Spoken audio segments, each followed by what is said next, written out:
I come to you with a more sober tone than normal because of the topic that we're going to be tackling, and it is the global World War III developments that we've been tracking and tracing. As many of you have been following us for quite a few years, I have a headline from just a few months ago. Russia will be, this is CNN, Russia will be at war with NATO if Ukraine long range missile restrictions are lifted, Putin warns.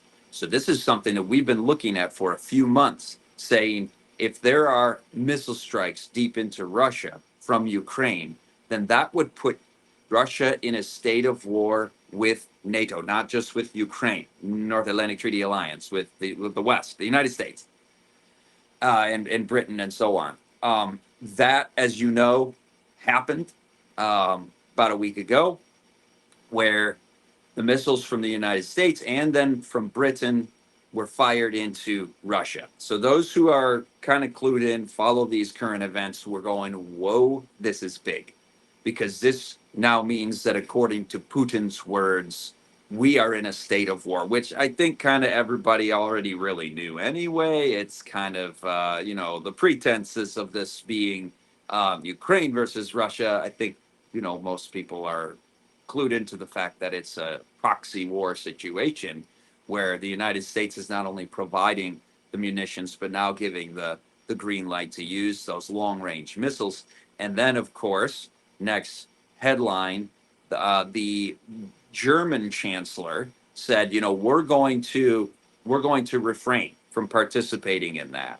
So that was one NATO nation that did not say we're going to go ahead and fire the missiles into Russia, just from a strategic mindset of the military strategy on the other side. It would be incoming missiles. Do you even know? Maybe these are nuclear tipped missiles. They are nuclear capable missiles, the ATACMS and the Storm Shadow, United States and British missiles. So this is a situation akin to that of the Cuban Missile Crisis, where even the stationing of munitions, of ballistic missiles near the adversary. In the United States' case, it was having them in Turkey. In Soviet Union's case, it was Cuba. This led to nearly a nuclear confrontation, a hot war during the Cold War there in 1962 in the Kennedy administration. And maybe some of you listening to this were alive then or remember that. That was a long time ago, but we think of that as ancient history. We think of that, the idea of World War III. It's never happened, so it's not going to happen. We dealt with that and the numbers game, the probabilities in I Will Not Be Moved, the recent seminar. I want to point everybody to that. That's at beltoftruth.tv. And I hope folks can be a part of what we do by being subscribers there at beltoftruth.tv, watching our full seminars. And if that contribution, the suggested donation for a subscription there is not something that you're overseas or whatever, you're not able to contribute, then please just request a free subscription. We like to give those out. And those who can support that effort, we appreciate you as well, so we can keep doing what we're doing here. But nonetheless, we talked about these scenarios just earlier this year and how this escalation continues to rise. It's been slow growth, but then all of a sudden, bam, something will happen like this. And we're in, again, mutually assured destruction territory where people are talking about these things can go nuclear. And when these missiles were fired into Russia, there was a response from the George Soros perspective. This is Alex Soros. After the Wall Street Journal reported, breaking, President Biden has for the first time authorized Ukrainian forces to use Western-made long-range weapons to strike inside Russia. He says this is great news. So we're looking down the barrel of World War III here, and some find this to be great news. This is really unprecedented in American history, where an outgoing administration is beginning such world history changing endeavors, such as this green light, these attacks within Russia. And of course, it wasn't like they were hitting not Moscow, but it's the crossing of the Rubicon of the first time ever that the United States and Russia have exchanged missile attacks. So I'm surprised I'm not hearing more sober headlines in the media, in the news about this. I guess they have their perspective as well and their agenda. But those who've been following our messages for a while, you're aware that we, there's war within the power establishment of the West with the Trump nationalist populist party realignment and the established globalist deep state power of the Cold War era, the national security state of the what we call in I Will Not Be Moved the Third Republic, third version iteration of the Republic in the United States, and so if this insurgency, if you will, was to take place and the voters put a Donald Trump in office, then what could potentially transpire, which we've been talking about for quite some time, is a major escalation quickly at that moment. So here we stand, and God knew this was going to happen. So I don't bring phrases like nuclear war and World War III to the table for any reason other than to vindicate Bible prophecy, because the Bible says there will be wars and rumors of war, and the end is not yet, but that's a sign that we are nearing the end, like birth pangs are a sign that the baby is soon to be born. I mentioned a moment ago, of course, that there was an exchange of missiles because after the United States and Britain's missiles were fired into Russia or shot there, then, of course, the Russians retaliated. And after stating this is a very big step towards the start of World War III, says furious Putin official, as Biden lets Ukraine strike inside Russia before Trump becomes president. And I don't want to personalize this and make this about presidential politics and parties. The mention of Biden there, I'm not sure that was his decision or how things are really being run at this moment in the US government. And the Russians use their own ballistic missiles. They were not, of course, carrying nuclear arms, but could have been. And the initial reports and claims was that it was actually intercontinental ballistic missiles, ICBM, that was shot by Russia. And that's been questioned now. But either way, the message is intercontinental. We have the willingness to respond in escalation and retaliation from the missiles that you fired, and ours could go all the way intercontinental to the British Isles and even further to the United States. And they do, of course, have these technologies and have for some time. So with the change of administrations, there was a headline, U.S. to rush aid to Ukraine before Trump takes over, according to the Secretary of State of the United States. So that's the move. That's the push right now. And there's still a decent amount of time before that incoming administration, which seems to want to bring people together and negotiate a settlement and so on, with the current effort to escalate, to fund Ukraine in their effort in the war. So on the Russian side, again, Russia has begun mass production of mobile nuclear bunkers. This in response to Ukraine's use of Western U.S. and British missiles to attack deep inside Russia. So that this is being taken very seriously. And then this headline got some attention as well. World War III fears as Sweden tells citizens to prepare for nuclear war and stockpile food and water. They put out 5 million of these pamphlets teaching their people, explaining to their people on what they should do in the event of this going hot and heavy in the World War III scenario. Then there was the cutting of the undersea cables. You may be aware that through the fiber optic, you got 90% of global internet traffic goes through at some point undersea cables. Internet usage could be very much imperiled through that. Then there was some question of how that happened in the Baltic Sea with Chinese ships, Russian manned in the area. Is that some sabotage or just another coincidence? So that was the situation there. But, as I was thinking about how to, I'm bringing you a lot of news. How do we think about this in a spiritual perspective?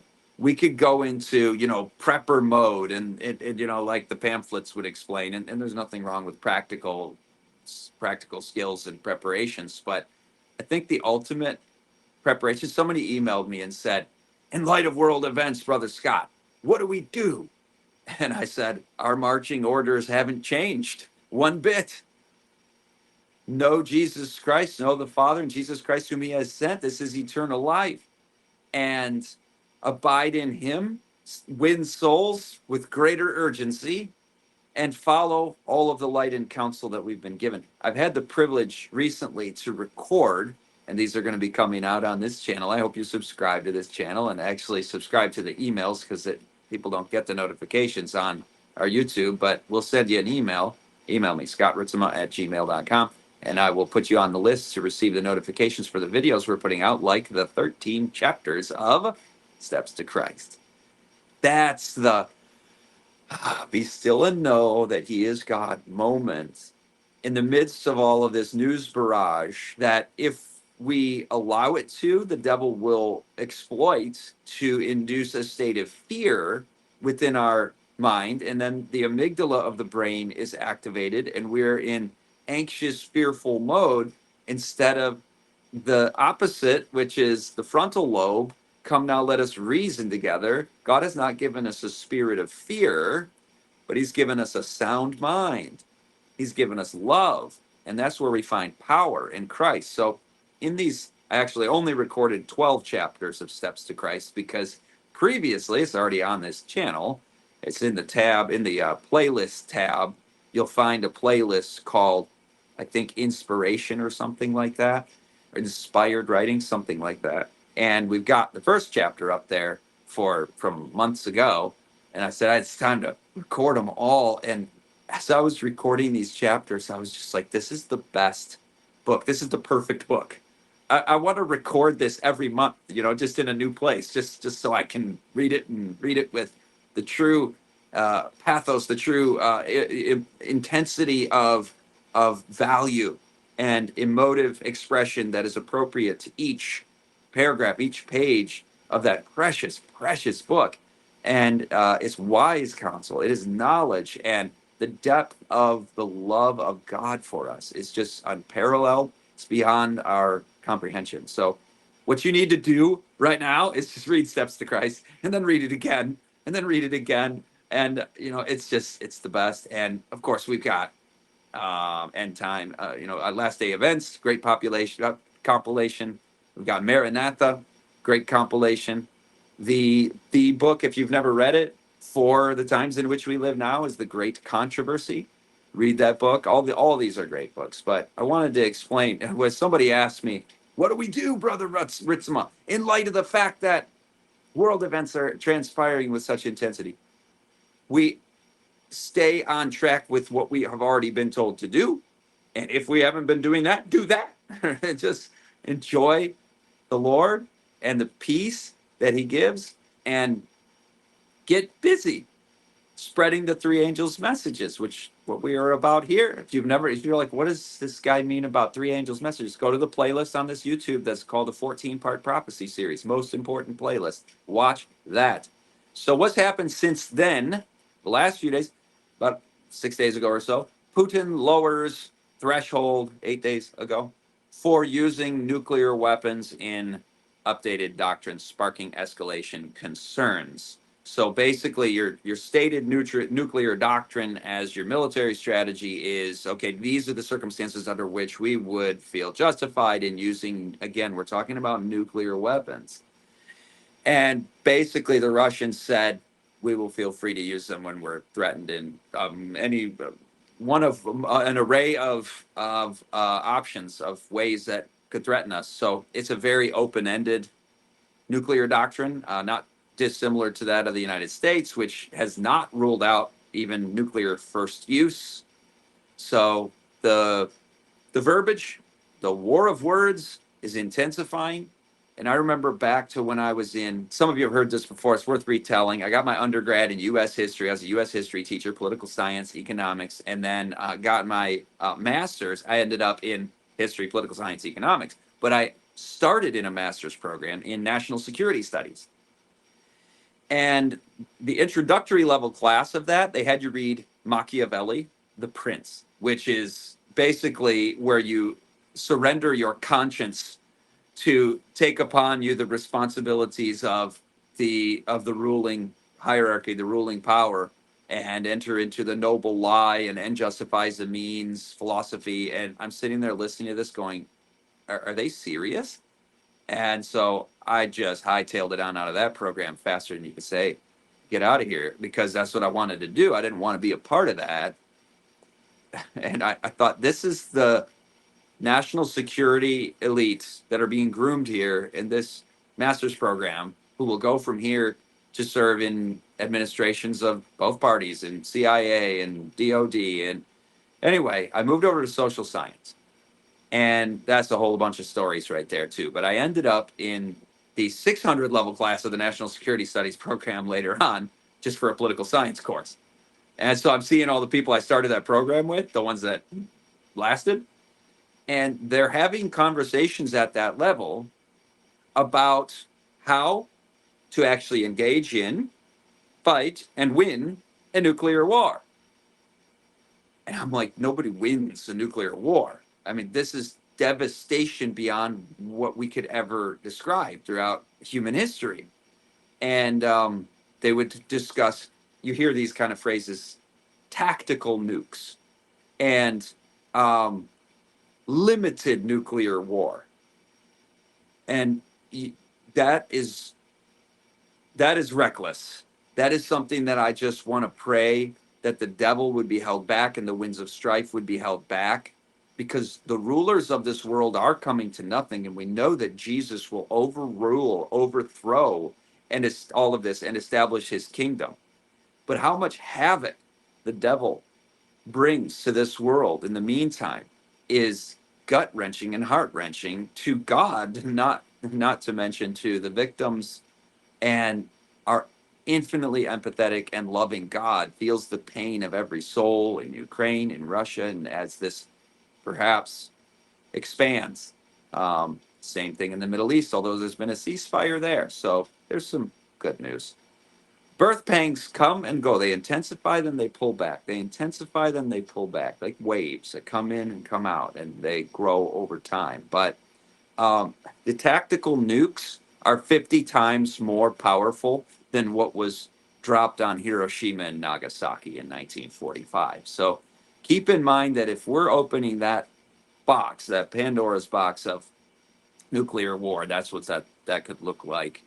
Redemption draweth nigh.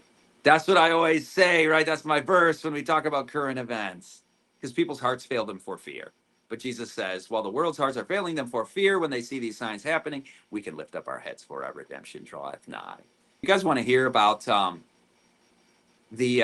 UFOs? Do you remember the interview that we did with Bradley a while ago? And we were talking about the alien deception. Is it interesting timing to anybody else that right around this election and going into the transition from this administration, the current ruling deep state power apparatus is pushing they've got an announcement just right around the election that for 17 straight days at Langley Air Force Base, there were unknown aerial phenomenon, unidentified aerial phenomenon that happened 17 nights in a row, incursions into U.S. military airspace. That's serious stuff right there. Unknown, they don't know what it is. And they say it's drones. Well, what kind of drones? And what are you saying? I think if it happened, there is probably an awareness of what it is, and this news is being planted as a way to prime us for something, because you start hearing other news items along the same lines. Map shows multiple incursions of mystery drones near U.S. military sites. And then you get another hearing in the House of Representatives, also around the same time, discussing the aliens, the UFOs, and so on and so forth. So that you can't make too much of this, but I'm wondering, is this a direction that's going to be taken? Because I believe that the conflict within the power elites of this deep state and this deep state, if you will, is real. Is I don't think it's all a manufactured, stage managed show. I think that there is a legitimate power struggle there. And to what lengths will the ruling globalist sector go to to sabotage the incoming administration, and or maybe even, I don't even want to say it, but I will tell you that in I Will Not Be Moved, we looked at historical cycles and Martin Armstrong and 2024 potentially being the last election. And so I'm not setting time. When we say the coming crisis, 2025 to 2030, that was the subtitle of the seminar. It was not, these are prophetic dates. It was not, this is a prophecy, but it was, we are at the end of several cycles. We're at the second half of a fourth turning. I mean, you got to watch the whole thing for 3 hours to really get all the historical data and inputs that go into a statement like that, that we are on the cusp of global crises like we've never seen before. Now, I know that prophetically it is coming. We're not provided with dates in prophecy. The last time prophecy was 1844. So yeah, the alien stuff, that was pretty interesting. Why that's coming out right now, and the war escalations, and we're going to give them all of the funding we can and get this war escalated. Like, why are we trying to escalate the war right now and drop all the alien stuff right now? Is this to create a threat, to create conflict, to create strife for an ends that they seek? Happy Thanksgiving from Tennessee. Thank you. Love you guys. Appreciate everybody for being here. And we probably got to wrap up, Jeremy, because I gotta move along here. But it's been good being with you guys and having some time to chat. We've had a lot of guests back to back to back to back, so it's good to every once in a while just spend time with you all and go over some current events. So I hope that you gain some perspective on how I think the media is really understating the danger of World War III here. And I also want to remind everybody and point everybody to I Will Not Be Moved. If you have not watched I Will Not Be Moved, it's like 1,000 times more information than what we just went over here. I gave you a few headlines and we had some chatting going on. It was fine. It was good. I enjoyed it.